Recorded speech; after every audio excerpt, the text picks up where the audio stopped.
My deep appreciation of theater history was instilled in me by Tom Empey, a college mentor to me and hundreds of others. While teaching Greek theater terms, he would grab the fabric of his slacks and say, "You see these pants? Euripides Eumenides," making light of content that could be considered rather dry and stuffy, while still maintaining respect for the art, which is what I want to do with this podcast. For each episode, I invite a guest from the many paths my theater career has taken me down.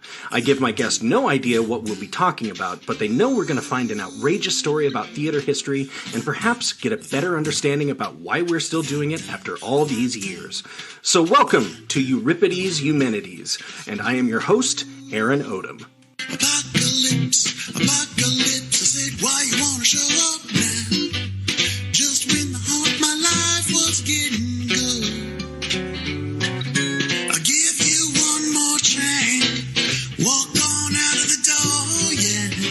Get your ass to getting where the getting is good.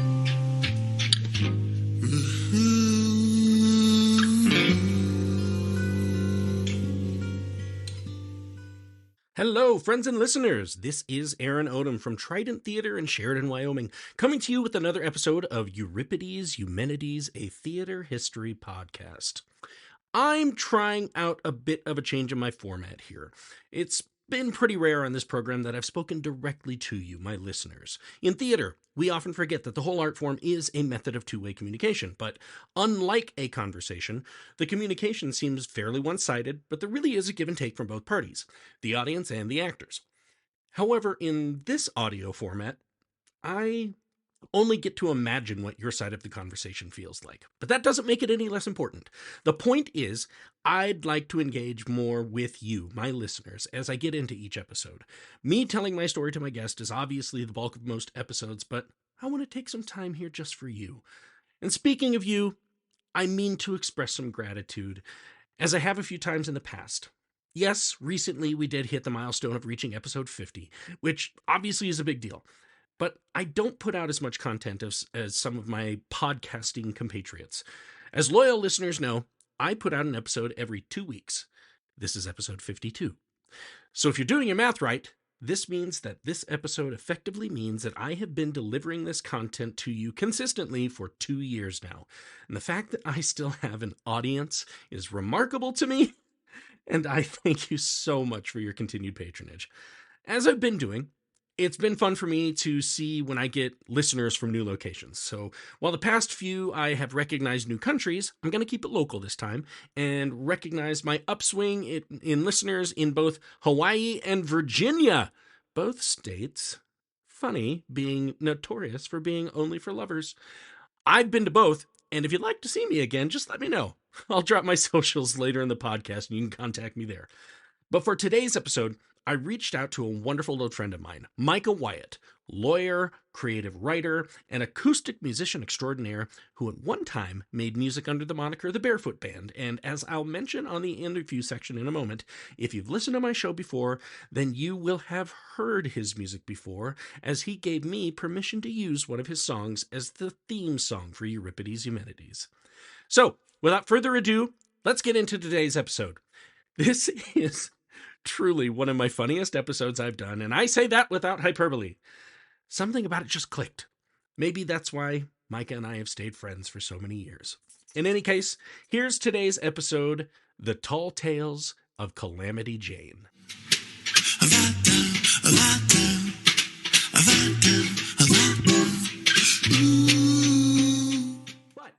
I want to get right into this episode today. I was inspired to write this episode several weeks ago, and I've been looking so forward to this, and I couldn't think of anybody better than my good old friend. And I say that with utter truth and sincerity because this is a friendship that's going on almost 30 years now. This is my good old friend, Micah Wyatt. Hi, Micah. How are you? Greetings. I am just capital, Aaron. Just capital.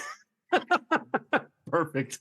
Mike and I have been doing art stuff for a long time. We did theater and speech and debate in high school. He's been part of many theatrical organizations. He's been parts of troops I've started. We've done plays together. We've done all kinds of shit together.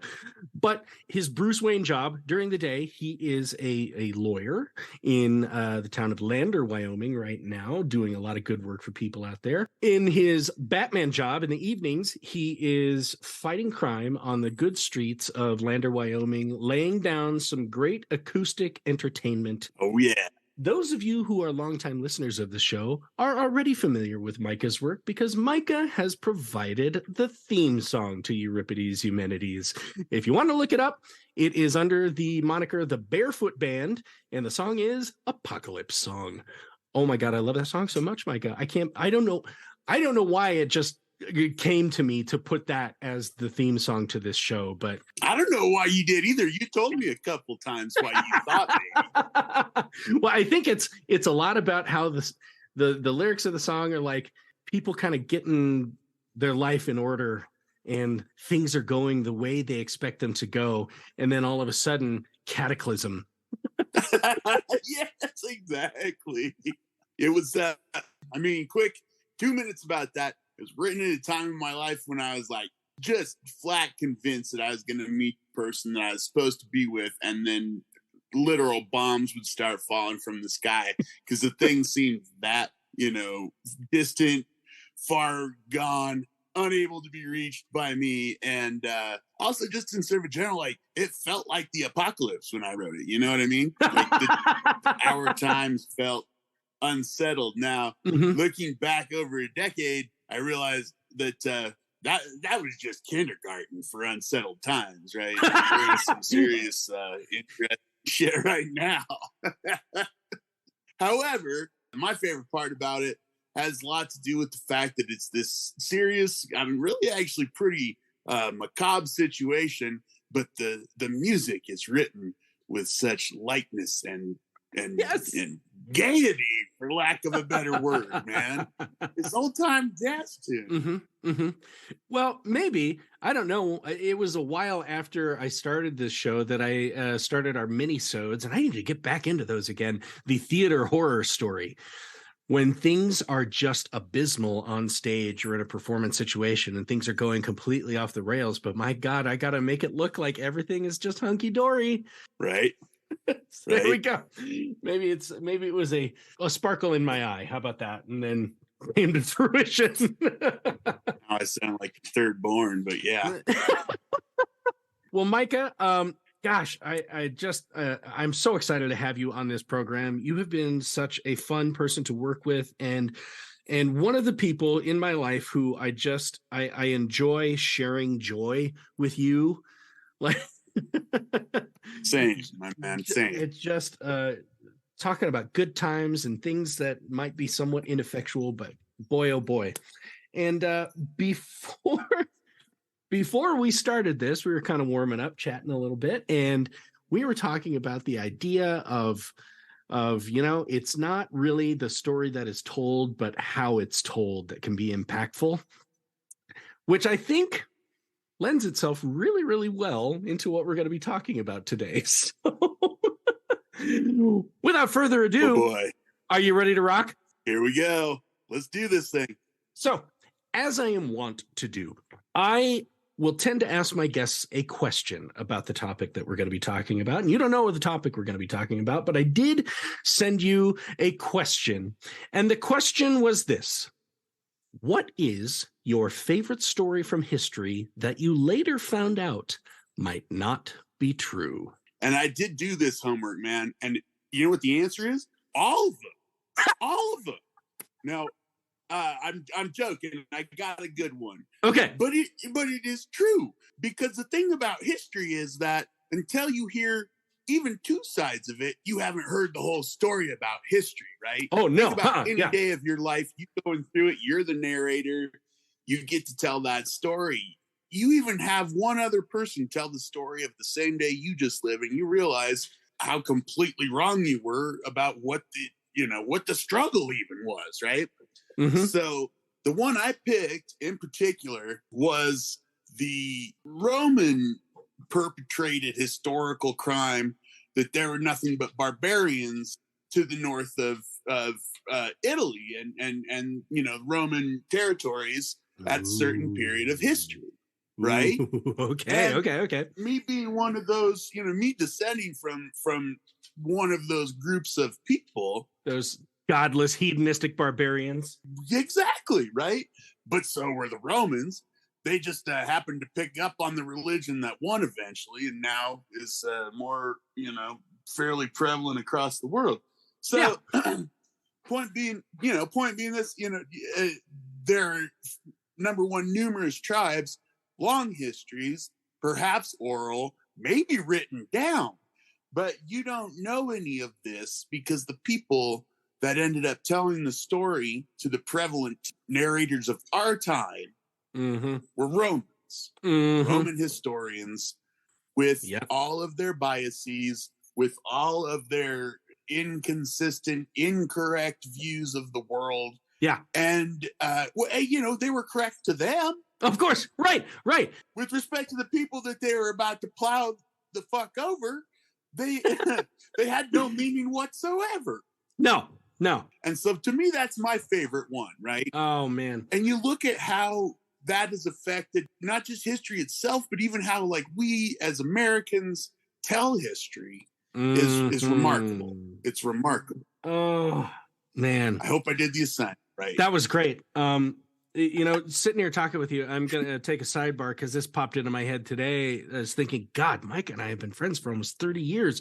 And it reminded me of in our teenage years, for my birthday, I invited you and a couple other friends to a movie, and we went to that movie. And then we went to Pizza Hut afterwards. And we were just four, theater kids being assholes in a pizza joint.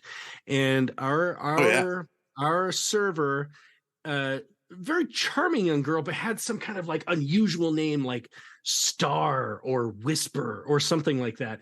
And we were like, oh, this is your name. We're going to be charming theater kids and see if we can charm over the Pizza Hut server on her afternoon shift on a Sunday. Because of course. And she was having none of our bullshit. None of it. I wouldn't be surprised if we had so much Star or Whisper spit in that pizza dough. But you know what? At the end of the day, we did her a solid. The four of us were like, hey, we might be famous actors someday. Let's give her a tip. And so we took a $1 bill and we all signed it. And you're nodding your head. You remember this. And we put it underneath the water pitcher. Yeah. Yeah. Now, to us, that day was hilarious. To that poor girl, she... Yeah, right? I found it like a decade ago that I was a real big asshole in high school. And some of the things I said on a whim, just on an odd Tuesday, really affected people for a good number of years in their life. Oh, my God. It's a strange thing. Hey, speaking, I just redid the assignment.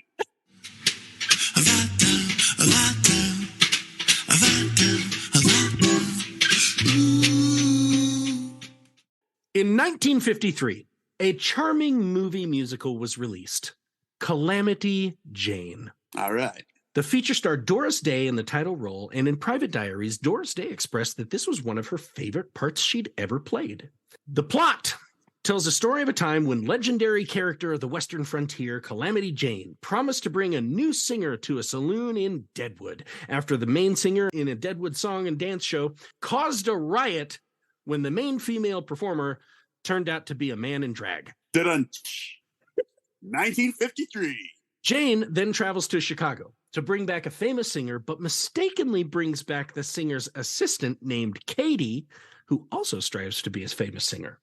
When Katie takes the stage for the first time in Deadwood, she gets stage fright and almost causes another riot until Jane shoots into the ceiling to calm everyone down. As you do. Mm-hmm. And I just, the audience that's represented there in Deadwood it seems so frickin' demanding.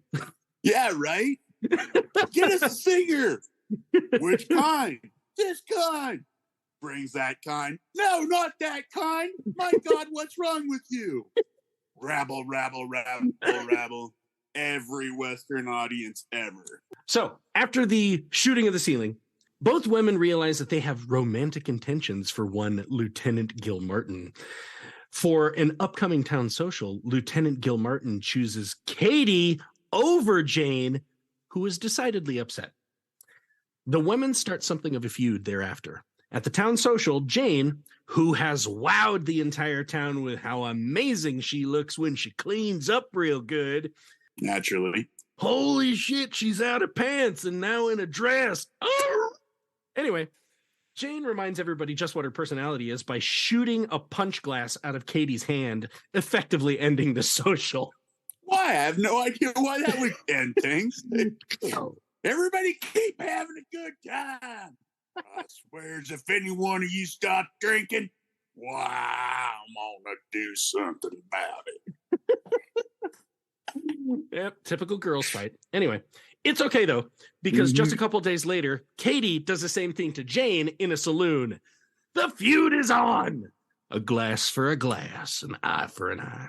Nice. Soon after, the other famous Deadwood resident, Wild Bill Hickok, declares his love for Calamity Jane, who is reluctant to reciprocate at first.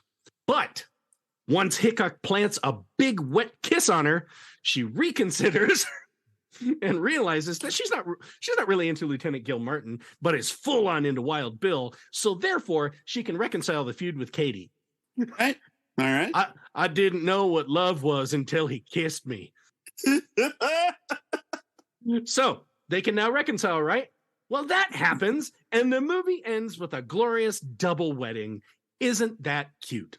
That I'm sure that's exactly how it happened too. Yep. Mm-hmm. Yeah. Yep. So yeah, as you're kind of hinting to, I'm no stranger to sarcasm. One of the biggest problems with this story is that while it does take a lot of elements of the Golden Age musicals and adapts them very well to film, the story it tells is incredibly historically inaccurate. Yeah, right. While Calamity Jane and Wild Bill were in Deadwood at the same time until his unfortunate murder by Jack McCall, the number of sources that proclaim that the two were romantically intertwined seem to be either equal or slightly fewer than the sources that suggest they were not even close to each other at all. That's just somebody in a boardroom at a writing desk someday going, okay, the big boss really wants a script. What are we going to do? Hey, what if Wild Bill is in love with Calamity Jane? By God, that's a winner right there. But if we're going to tell a story about Calamity Jane on a theater history podcast, I have to say that the concept of Calamity Jane touches on several somewhat debatable theatrical ideas. And we'll probably get into this once we get the whole idea out here. So, how Jane directly fits into theater is that for a number of years, Calamity Jane appeared in a genre that really only survived for about 30 years, but was for a time one of the most popular types of shows in the world. You know what I'm talking about? Not a clue. The Wild West Show. Oh, yeah. Okay, sure. Yeah. Calamity Jane appeared in many of these. Most importantly, arguably the most famous Wild West show ever, Buffalo Bill's Wild West Show. Definitely. And yeah, absolutely. I got the idea to do a deep dive into Wild West shows, but there might be enough there, but there might be enough there that is fairly offensive to talk about. So I watered it down and just condensed it into this one. So for those of you that don't know, I'll briefly describe what a Wild West show was. In the decades after the Civil War, as the Western frontier became more and more organized, what was considered only the hardiest of people would venture out from the East to brave the wilds of the West. Tall tales came back about some of the most prosperous conditions with breathtaking landscapes, but dangerous and hostile living conditions. So it became a balancing game for those interested. Was it worth the danger to live in such splendor and potential wealth?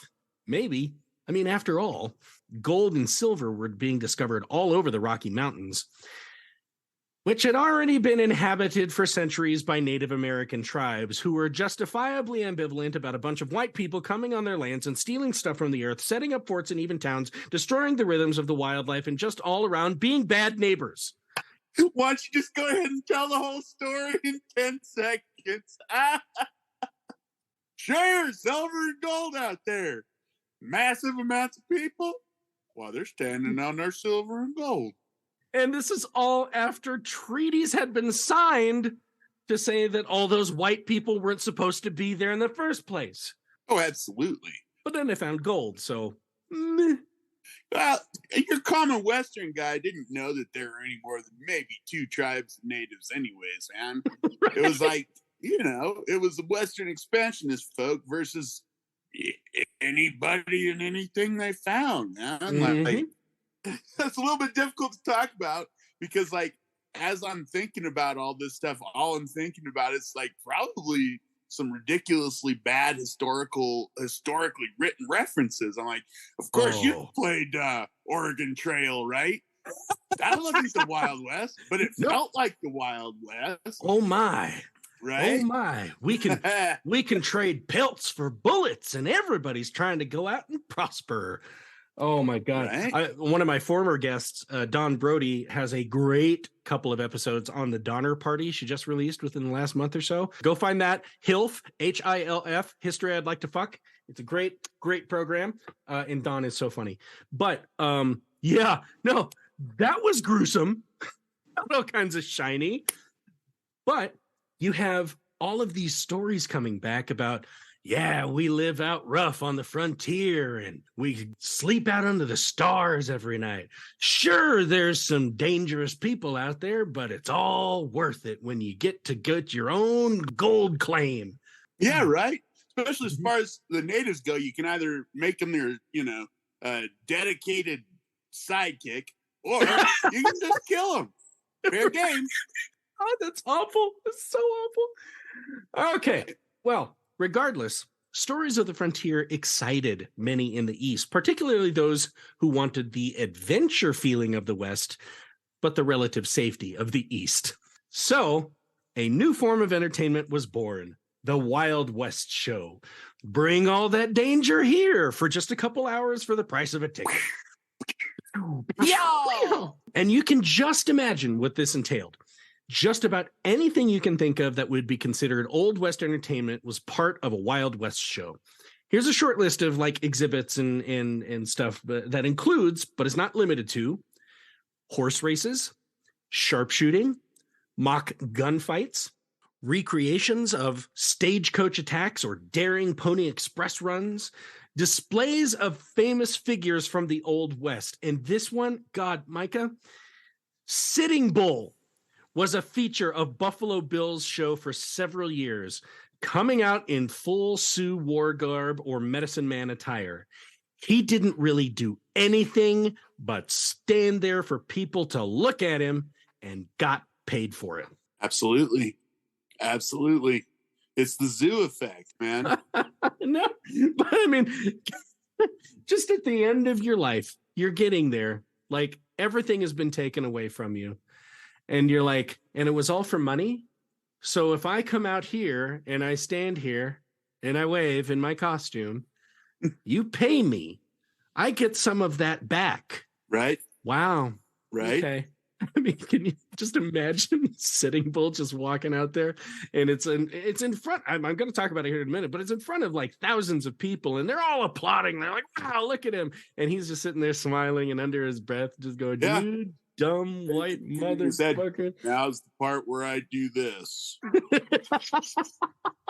And he slays it every single night. You know that there are a couple of people like, I was here last night. He waved right at me. He's gonna, oh my God, he's doing it again. Exactly. Oh. So, one attraction was storytellers who would excite audiences by recounting their exploits in the West. And this is where Calamity Jane comes in. But before I get into that, let me just discuss the scope of just how big these Wild West shows got, okay?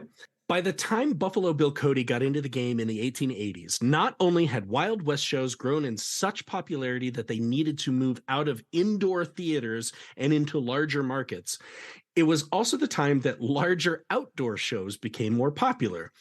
And in the East, due to the Industrial Revolution, cities were becoming more and more densely populated. So in order to serve a greater number of people with similar interests all at the same time, grand outdoor shows held in dirt arenas seemed to allow for a perfect merger with Wild West shows in order to encapsulate the entire spectacle of the event. Absolutely. Isn't that something? Bringing the show to the people there, man. That's right. That's right. And tons of them. Check this out, though. Here's a quote I found. The logistics of the show were formidable. Buffalo Bill's Wild West show in the late 1890s carried as many as 500 cast and staff members, including 25 cowboys, a dozen cowgirls, and 100 Indian men, women, and children. The show generated its own electricity and staffed its own fire department. Well, absolutely. I mean, there's only two things that innovate in human history. That's war and theater, man. Expenses for this Wild West show were as high as $4,000 per day in 1890. That is $130,993.41 today. Damn. Mm-hmm. Per day. And you have to think tickets back then were like a nickel. Right. So how are we getting this done? There seems to be some discrepancies here between the red and the black. Listen, Buffalo Bill, I know you don't want to talk about it, but your ledger's out of order. You got this thing costing upwards of $4,000 per day. And you charging people a nickel, you better start charging them a rotten dime. These are the toughest words I've ever heard in an Old West show. Silas, you've been accounting for me for nigh on 2 decades. We never done this before. So $100 ridiculous amount of dollars a day. So they had to sell a whole buttload of nickels, man. Oh, man. Yes. Yeah. Yeah. So that's what so perfect to put them in huge outdoor arenas. Yeah. Now, here's a great quote I found on attendance and statistics, specifically for Buffalo Bill's show. In 1899, Buffalo Bill's Wild West covered over 11,000 miles in 200 days, giving 341 performances in 132 cities and towns across the United States. Holy moly. In most places, there would be a parade and 2 2-hour performances. So you get the entire town to see what you've got. Right. And then say, come see what we can do, because we're just marching through town right now. Right. Then the whole show would be struck, loaded, and moved overnight to the next town. Well, you see, this is why they couldn't give Sitting Bull any lines. Listen, you're just out here for show, all right? You just go over there and sit. We've got some sharpshooting to do. His name used to be Walking Bull, but then the show started. This is the historical inaccuracy right here. That's the story that turns out to be different. He walks out there every day, and ladies and gentlemen, Sitting Bull. And he goes, God damn it, they got my name wrong again. It's Walking Bull. It's Walking. Never mind. Just sit down, son. Sit. Okay. Europeans and their armies were often as fascinated by the ingenuity and efficiency behind the scenes as they were by the show itself. Not many shows could match Buffalo Bill's in scale, but all subscribed to similar regimens. And this is what people saw as an exhibition of what life in the frontier was like. The world over, man. Yeah, right. I mean, it traveled extensively in Europe. I think I even read that maybe it went to Southeast Asia at some point. I don't know. Possibly so. I certainly believe Africa. Yes. But I believe that's the case. At least Egypt. Egypt. I think it did. I think you're right. Yeah. So where does Calamity Jane fit into all this? By 1895, Calamity Jane had already made a name for herself as a wild woman of the frontier, not necessarily being loyal to any common practices of propriety or decorum. It was said that one could expect Jane to show up in a ball gown or in leathers. The only thing anyone could expect from Calamity Jane was the unexpected. So, many of her exploits already behind her, Jane posed for some publicity shots in several locations all over the frontier. I think it was one in Deadwood, one in Miles City, Montana, one in like Bozeman. And some of them portrayed her as quite feminine in a large hat and dress, all the while wielding a rifle to show how hardened women may have to become in order to survive in the West while still maintaining their femininity. Right. That's Mystique right there. You gotta carry a rifle, Gladys. Yeah. Well, and you got to sell this, right? You got to sell this. That's what you're saying. It's publicity shots. So you got to sell this somehow. There's got to be some mystique, some kind of, so the dresses versus the rifle. Absolutely. And can you imagine what this is saying to women in the East? They're like, so I have the potential to kill this awful husband of mine? We'll go out to the West and I don't know what happened. It's dangerous territory. I'm not sure what happened to him. Why, I believe he just up and walked off into those hills. Didn't you, sweetheart? Now, other shots showed Calamity Jane in her pants, boots, a fringed leather jacket, and ragged hat with a brim, as though a woman could now be considered just as rugged as a man. Right. Now, these shots of Calamity Jane started to be distributed all over the East, and public opinion started to sway her to join a Wild West show to tell her tall tales. To further excite a more metropolitan crowd, Jane had her autobiography published titled Life and Adventures of Calamity Jane by Herself. Now, is this like an autobiography that's written by a ghostwriter? Or is this like Frank Zappa's autobiography where he went and recorded a bunch of tapes and some other guy transcribed them? No, this is pretty much her story. A lot of people understood Jane to be basically functionally illiterate. So she probably went to some guy and said, all right, you're going to write down what I'm going to say and it's going to become a book. Which is oddly enough exactly what Frank Zappa said to the guy that wanted to write his biography. So she would have short sections of this book published as pamphlets so they could be handed out. So something in the line of Old West clickbait, just inviting readers to get little pieces of the story so they could like collect the whole thing later in her book. Nice.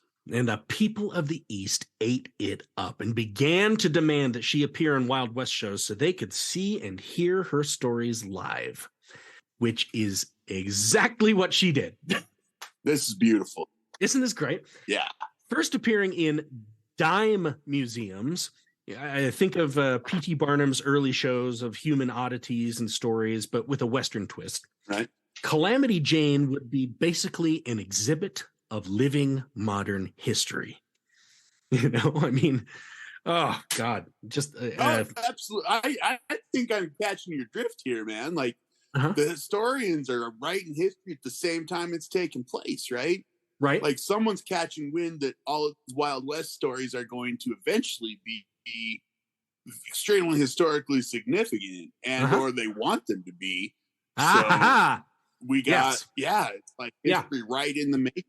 But of course, as we suggested earlier, there's one major problem with the autobiography. Most historians assume that based on just some of the inaccuracies that Jane claims are fact, the accuracy of the rest of the book is spotty at best. Why, Jane, you tricky darling, you. Well, Micah, would you like to hear about some of the inaccuracies? Yes. Now, some claims are accurate as best we know. And here's a quote directly from her book. This is exactly how it's written. My maiden name, Marthy Cannery. I was born in Princeton, Mo, May 1, 1852. Father and mother, natives of Ohio. Had 2 brothers and 3 sisters, I being the oldest of the children. It's no call me Ishmael, but okay. The story from there is that the family moved out west to the Montana Territory when young Martha was only 14 or about 14, her mother dying on the journey out. Okay, there's your Oregon Trail. Here's a quote from another source. During the 5-month wagon trip, the teenage girl spent most of her time hunting with the men in the caravan. By the time the wagon train arrived in Virginia City, she was considered a remarkably good markswoman and a fearless rider. Okay, so this matches up with the story that most of us kind of might know Calamity Jane. For sure. After the mother passed, Martha's father migrated the family again from Virginia City, Montana to Salt Lake City, Utah, where the father soon died after arriving. So here's poor young Martha, 14 years old. Now she's in charge of 5 siblings. Good Lord. Once he passed, Martha took her siblings to Fort Bridger in Wyoming in 1868 and took whatever job she could to support her family. Quote, she worked as a cook, a nurse, a dance hall girl, a dishwasher, a waitress, an ox team driver, and according to some tales, a prostitute. All of those, huh? Got to keep the money going. You got 5 more mouths to feed, you know? You definitely do. Yeah, you definitely do, man. That's what you did. Like, mama died, papa died, you pick right up and start raising them little critters. Yeah. Wasn't that in Total Recall? That guy, hey, man, I got 5 kids to feed. And then the next scene he goes, I got 4 kids to feed. And they go, what happened to number 5? Yep. Shit, man, you got me. I ain't even married. I've never seen that movie in my life. Never. It just picked up. Wow, we did some damn good improv there. All right. Yeah. By 1870, she joined General George Custer's troop as a scout in Fort Sanders, Wyoming. So she wasn't formally enlisted, and from what I can tell, a scout is something of like a reconnaissance job. So in a way, and to make myself feel better about where I believe General George Custer's ethics lie, I believe he hired Jane because he felt she was expendable. Dang, okay. Well, I mean, knowing George General Armstrong, golden hair Custer, I agree with you. Pretty much everybody was expendable with him. Why don't you go out and see if you get shot full of arrows? And if you don't, come back and tell us. Okay. So it was while in Custer's troop where she started to wear men's clothes, as she found some unused soldier's livery and started to wear it while scouting. Which I also think if you're going to be... Makes sense. You don't want to be scouting in those full-on dresses, man. Yeah. And, okay, that does make sense, because I was just about to say, like, yeah, if you're scouting in dresses, then you got to be hiking up the skirts a bunch and walking over creeks and everything. But I was thinking, like, what if she just dressed like a guy, not as a soldier, because that would be less of a target.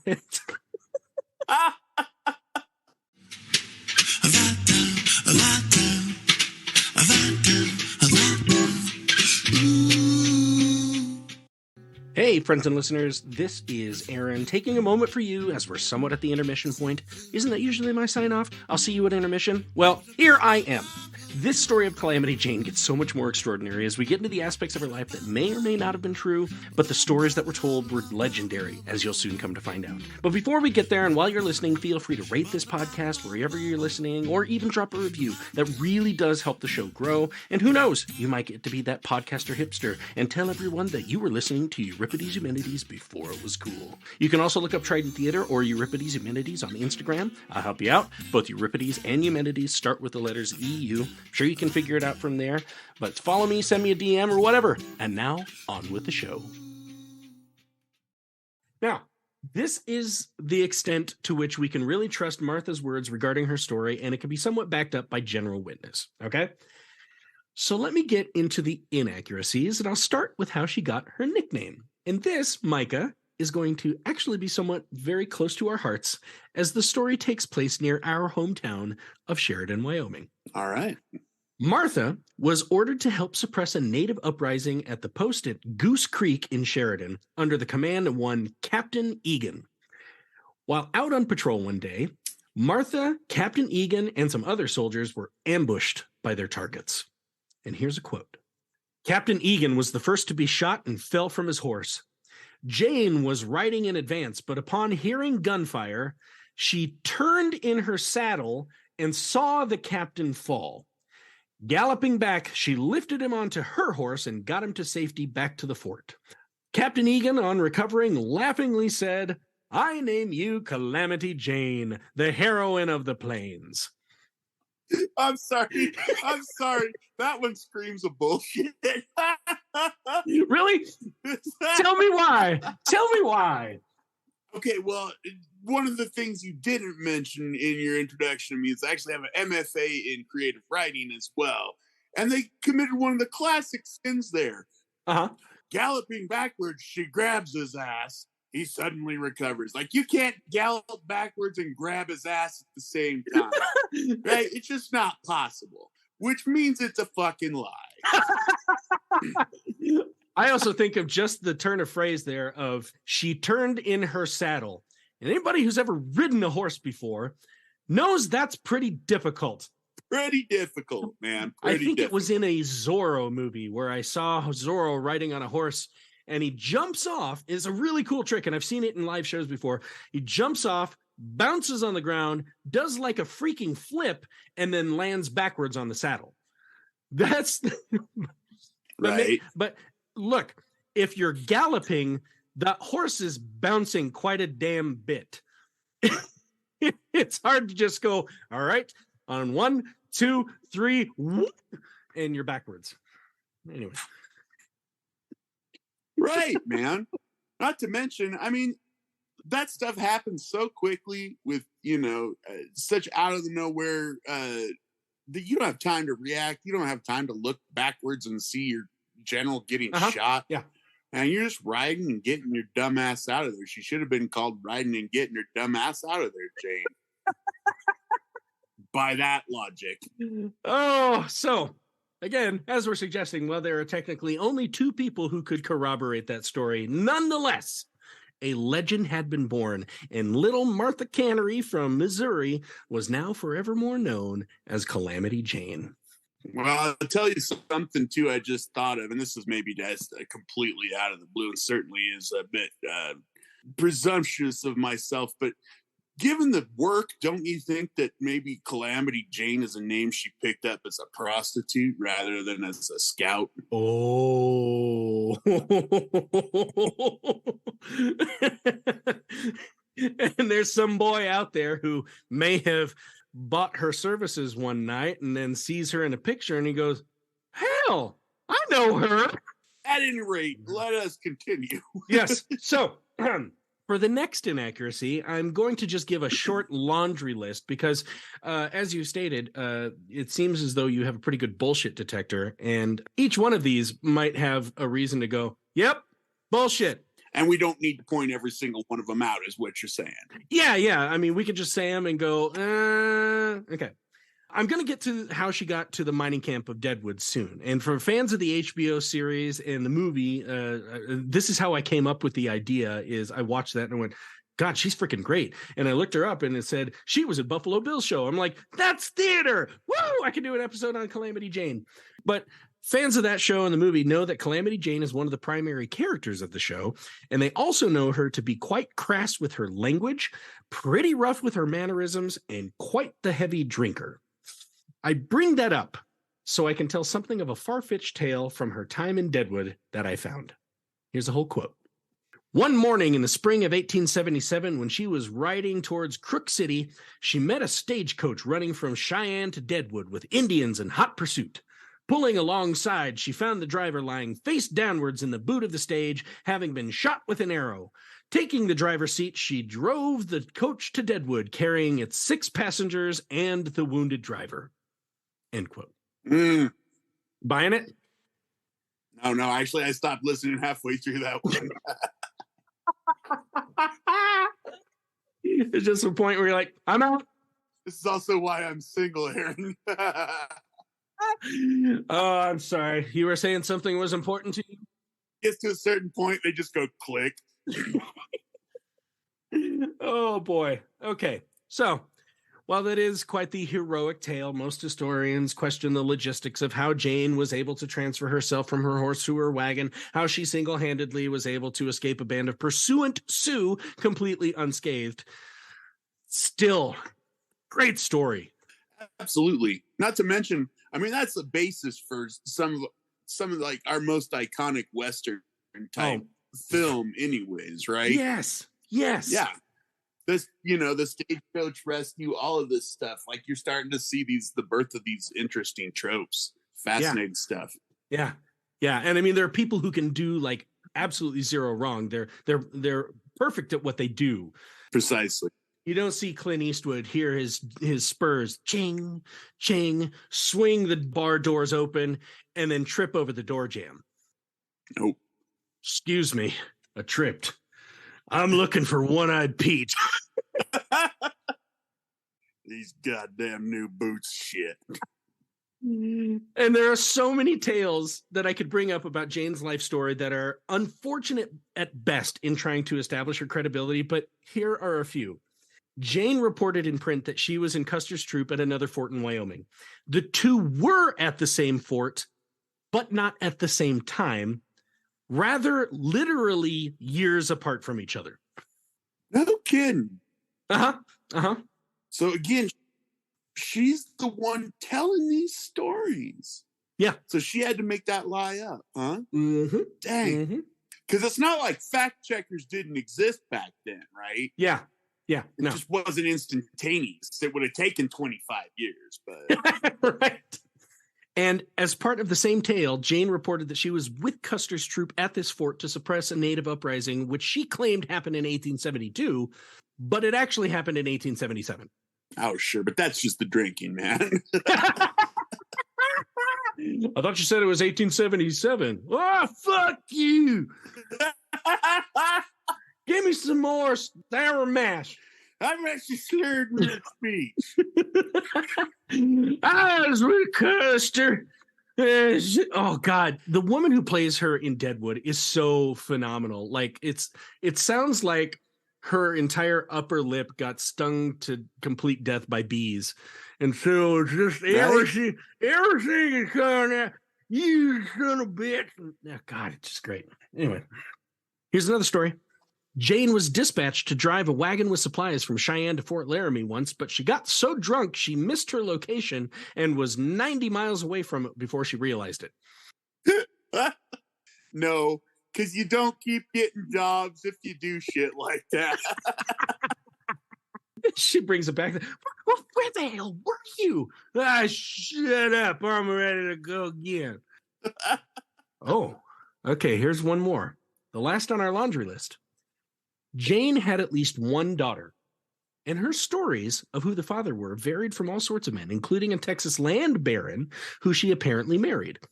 There were even claims that the child was the daughter of Wild Bill Hickok, as they were suggested to have been romantically involved. We kind of suggested that earlier, but there's very little evidence to support that, other than they arrived in Deadwood together on the same wagon train. Right. All right. But here's, oh my God. The story that I have the hardest time with is just a very passing story that is only one line in Jane's autobiography. And it concerns probably the most famous incident that occurred in Deadwood, Wild Bill Hickok being murdered by Jack McCall. Okay. And if anybody has ever been there, this is only like 3 hours from our hometown in the Black Hills, but it's a fun little gambling town now. Not much to do for the kids, but if you want to get away as an adult for a weekend in a quiet little mountain town and get some pretty decent food and have some fun at card tables, you could do a lot worse. But here's how it went in Jane's story. When Jack McCall murdered Bill Hickok in a Deadwood saloon after losing at cards, Jane says the events played out this way. Quote, from her autobiography, "I had grabbed a meat cleaver and made him throw up his hands." End quote. What?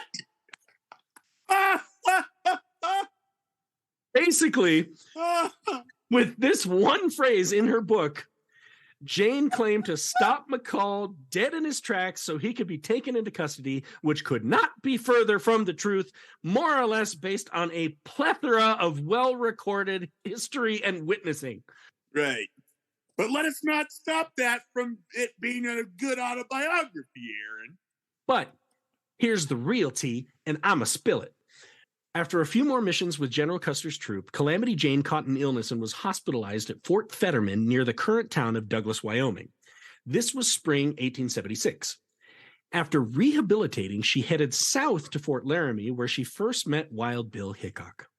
And the story goes that the evening she arrived, both Wild Bill and Calamity Jane were notorious for being heavy drinkers, and they drank and laughed the night away until the sun come up. Mm-hmm. By then, Jane had procured a space in Hickok's wagon party, headed for Deadwood, where they arrived in June 1876.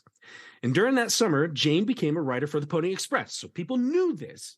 And it was for the route between Deadwood and the city of Custer, a route which was touted as one of the most dangerous on the frontier. So the fact that she survived that is like, it's a testament to, okay, so she's at least crafty in the wilds and knows her way around this place somewhat. Okay. For sure. Upon arriving in Deadwood, Wild Bill Hickok established himself as a card player. And when he wasn't trying to set up his business there, he would be playing cards often. After his long career in law enforcement, Hickok was always known to keep a seat that faced the front door of whatever establishment he was in so he could be alerted to the entrance of any threat. Okay? Old lawman. Get it. On August 1st, 1876, Hickok was playing at a table in, and I'm probably going to pronounce this wrong, Nuttall, N-U-T-A-L-L, Nuttall and Mann's 66 Saloon with Jack McCall, who could be best described as dim-witted and drunk. That's pretty much what everybody said about him. Fair. Yeah. McCall had come to Deadwood after traveling from Missouri to hunt buffalo, but now was something of a laborer looking for the occasional odd job. When he lost big time to Mr. Hickok on August 1st, it was well witnessed that he left the saloon that night with a raised temper. That's a very kind way of saying it. Yeah. So on the next night, it can only be speculated as to why Wild Bill Hickok took a seat in the same saloon at the same table, but sat with his back facing the door. Nobody really knows why. He could have waited for a seat to open up, but apparently he wanted to play cards. The night of August 2nd, Jack McCall marched into the establishment, shouted, "Damn you!" and shot Bill Hickok in the back of the head with a .45 caliber revolver. Hickok was dead before he hit the floor. Calamity Jane was not in the establishment at all. McCall ran out into the street, stole a horse, and tried to escape, but probably due to inebriation, fell from the horse before he could get out of the camp. He was found in an alley behind a butcher shop and taken into custody. The next day, a trial was held, but since Deadwood was not yet recognized as a community by the federal government, there could be no actual criminal charges, so if a verdict was rendered, it couldn't be carried out, legally anyway. Does that sound about right? It absolutely does. Gold was discovered there before any structures of law even came here. Right. Really remarkable history, really remarkable point of history. Yeah. Regardless, the trial still went, and McCall claimed that the murder was an act of vengeance, as Wild Bill had killed McCall's brother in Abilene, Kansas years ago in his duty as a lawman. The jury deliberation was short, and McCall was acquitted. Right. Why'd you kill him? Well, he killed my brother years ago. Well, sounds about right. Oh, sorry, I talked over you, man. It's actually been reenacted as Florida's new stand your ground law. If you've been threatened by this person or any member of your family has in the past 25 years, just go ahead and fucking kill them. An editorial in the Deadwood newspaper, the Black Hills Pioneer, had this to say about the verdict. Quote, "Should it ever be our misfortune to kill a man, we would simply ask that our trial take place in some of the mining camps of these hills." Upon acquittal, McCall left for Wyoming, where he was recognized and subsequently arrested for the murder of Wild Bill Hickok, as where he was found was actually recognized by the federal government. Oh, that's beautiful. So he was sent to Yankton, South Dakota, where the nearest federal court resided. A new trial began, determining that the double jeopardy law did not actually apply here, as Deadwood was not an established community, so the acquittal was not respected. Right. Yep. Right. McCall was found guilty, was executed by hanging, and was buried in Yankton. Several years later, when the cemetery in which McCall was buried had to be removed and the bodies exhumed, it is said that McCall's body still had the noose around the neck. Now I don't know which of these stories are true or complete made up. The Old West is a complete and ridiculous set of just amalgamations of two, truth and fiction, which I'm sure that's what we're talking about in the Old West shows. You know, there is a play, Laughter on the 23rd Floor, that is about the years in which Neil Simon and several other really famous comedic writers were writing for like a particular TV show or something like that. And it just makes me think, like, these people came up with the funniest things and they were the funniest people, but I mean, their job was damned serious, you know, like, and it was all work. And they had to have pitched ideas across each other. I can just imagine there is like some room in the middle of Kansas somewhere where they're like, all right, who's got anything on South Dakota? Do we have anything on South Dakota? Well, there's a lady up there who causes a lot of problems, and she said she might have been there to have that guy arrested. Yeah, okay, we'll let her tell that story. That's fine. Hey, what about a superhero? No, that's going too far. We really let's bring it back. All right, regroup. No, we can put a mask on him, and he's got an Indian man that rides along with him. Well, maybe we'll save that for a later show. Save that one for later. We'll just tuck it away. Oh, God. Okay, coming to the end here. This is great.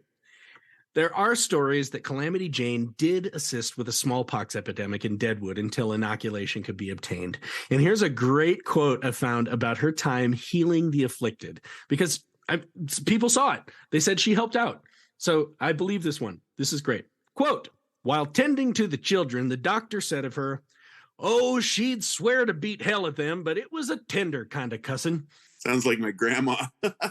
No, grandma. One smack each on your way out the door. That's just so you remember you're a bastard. And I love you, you little shit. So, getting back to Jane in the Wild West shows, all of these stories only increased her intrigue to the crowd more and more. She was famous despite the fact that maybe only a handful of her stories were actually true. Quick question. Yeah. Do these folks know they're true or not true? Like, are these controversies coming up at the time? No, I don't think they are, because if they were, I don't think these shows would have been attended as well as they were. I agree with you. And isn't that interesting? Because now we live in a time where it doesn't matter if it's a truth or a lie, because all publicity is good, right? You had to have good publicity back then, man. Yes. Like I said, those fact checkers existed. Why, you couldn't have done that. You was in Dodge City during that year. You know what I mean? But they didn't come on till much, much later. I think they were called historians because they actually looked shit up instead of just said, sure, you got a story about the Wild West? Get on out there and tell it, Missy. Ought to be good. Boy, you spin that yarn really good, despite you don't know what the hell you're doing with a gun. But as far as the Wild West shows are concerned, Calamity Jane also performed horse riding tricks and took part in some sharpshooting. So, to that point, if she could shoot a hole through the ace in an ace of spades from 80 yards away, well, by God, she probably did help those people in that stagecoach when the driver got shot and all the Indians were around and the other 6 people in the cart didn't know what to do. Naturally. Because these crowds don't know shit from Shinola, man. Man, but did you see that? Right through the center of the ace of spades. However, the rumor goes that only a year or so after, maybe a few years with Buffalo's Wild West show, Jane got really drunk one night and was kicked out of the show permanently, which happened with at least 2 more Wild West shows. Oh, this lady just, I ain't going on tonight. Hey, wait a minute. Let's have a little kid out of the out. And there's Sitting Bull over there just sitting, watching it all happen. Oh, okay. Let's bring it to a close. Here we go. Calamity Jane died on August 1st, 1903, in a small room in the Callaway Hotel in Terry, South Dakota. Her dying wish to be buried next to Wild Bill. But as I said, the records about their relationship are spotty as well. While some would infer that the two were at one time lovers, Jane only referenced that a few times when she claimed that Wild Bill was the father of her daughter. However, some sources claim that once Wild Bill was in Deadwood, he didn't really have much feeling for her one way or the other. In fact, some reports state she actually was really annoying to him. But whether it was out of respect or as a prank at the expense of the memory of Wild Bill, Calamity Jane was buried next to the gravesite of Wild Bill Hickok. Boom. You know what this is? This is a Wild West version of Rosencrantz and Guildenstern, my friend. Calamity Jane's just nothing more than the then modern day Rosencrantz and Guildenstern. She's got this whole behind the scenes. Up front, you see Wild Bill not giving a shit about her, of course, but then they're buried in the end. Micah, that's the story of the tall tales of Calamity Jane. Whew. This is beautiful. Man, what a great story. Oh my God. Yeah, it really is. And as I said, as it ties to theatrical concepts, I actually listened to a podcast earlier this year that really deeply criticized the musical Hamilton. And I can understand why. I mean, yeah, to a lot of historians, very historically inaccurate. But the last line of the show is, who lives, who dies, who tells your story? As though to say, history cannot be firm because there are so many different perspectives of what the truth actually might be. Just the fact that, like, you picked up on it really well. It's like there was no bad publicity. They could say whatever they wanted to. And I would imagine that a lot of the criticisms of this probably were easily squashed by, I don't know, fighting in a duel or threatening somebody to shoot him. For reals, man. Or they probably hired people to go to the streets and listen for people calling BS. Uh-huh. And then those people would either fight the BS callers or they'd just say, you know what? This guy don't know what he's talking about. What a dipshit. And everyone else would be like, yeah, what a dipshit. And that was the end of that, right? Mm-hmm. Mm-hmm. They're like, let's hear that story again. Yeah. We lived by the truth that could be forced, man. Mm-hmm. And I will bet you money the people that are selling Calamity Jane have had those people out there to make sure that story stayed true in everyone's mind, because you couldn't have that word getting around, right? Right. Or, I'm thinking of the flip side of that coin where they all just went, I know this is full of shit, but let's have her tell the story again because she is such a fucking character. And it's so interesting to listen to this idiot talk. Yeah, tell us that one about throwing hands and Jack McCall again. Yeah, I know it's full of shit, but listen to how she tells it. Right, and she's still charming me. Yep, because you like that character I love that character in Deadwood too. Yeah, right. It didn't matter what that character said. It didn't matter to me what her arc actually was. I just like to listen to her talk. Yeah. And to see the decision she made, like there were times when you're like, okay, you got so drunk that you need a building to hold you up. So you're going to sit there with your head knocked into the building just so you can actually be upright for this hour.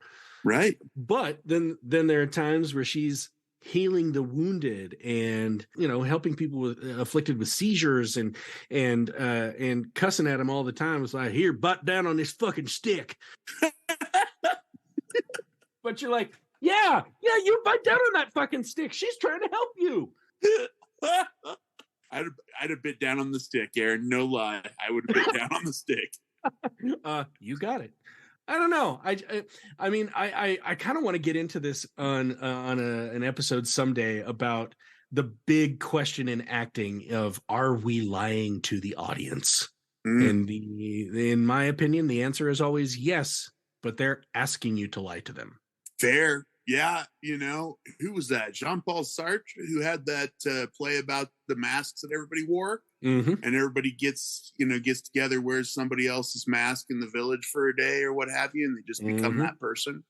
Yep. Right. Everything then from that respect, everything is a lie. Yeah. Yeah. But we are agreeing of how it afflicts us, I guess, or we are agreeing on how it helps us examine a perspective of the world. Mm-hmm. I don't care that you're being dishonest with me, air quotes dishonest. No, you're not really this person on stage doing these things, but you are really a person on stage doing these things. And it is helping me understand the world a little bit better. Right. Well, I don't know that Calamity Jane helped people understand the world a little bit better, but God damn it, they were some fun stories. They were. I think she helps us understand ourselves. There we go. There we go. I like that. So now when I see her in the Sheridan Wyo Rodeo Parade and people are going, there is that great old figure from the West, I don't have to just go, yeah, but she's full of shit. Right? That's the point. I mean, think about this, too. What if she was so good at her bullshit that she fell in love with Wild Bill as a result of all the bullshit that she spread, right? Ooh. She wanted that so much that it brought it right back around, and that's why she's buried next to him. That's why you can sit there in that parade and be okay about her, man. Well, there we go. There we go. Micah, thanks for going on this deep dive with me. Holy moly. My pleasure. This is a lot of fun, Aaron.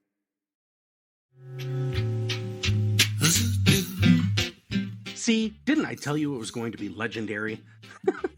I have to take a moment to thank my friend Micah Wyatt for his contribution to this show, and if you'd like to listen to more of his music, I have a link to his music in the show notes, or you can find a link on Trident Theater's website, simply tridenttheater.com, but remember that I spell theater with a T-R-E at the end.